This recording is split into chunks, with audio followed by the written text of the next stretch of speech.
Nous vivons dans un monde global de plus en plus interrelié et par conséquent, nous n'échappons pas à l'importance de maintenir une priorité, la sécurité nationale. C'est un défi important auquel toute société contemporaine est placée. C'est la raison pour laquelle nous avons plusieurs échanges avec nos partenaires occidentaux.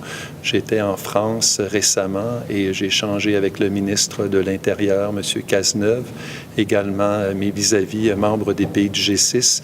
Nous avons également des contacts étroits avec nos partenaires de la coalition des 5 pays, que ce soit les Britanniques, les Néo-Zélandais, les Australiens ou nos partenaires américains.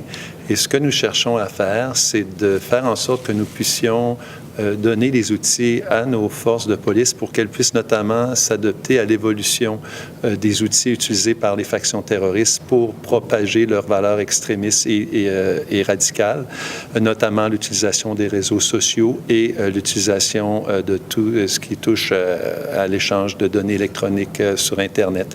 Donc, c'est la raison pour laquelle nous étudions présentement un ensemble de mesures que nous souhaitons mettre de l'avant.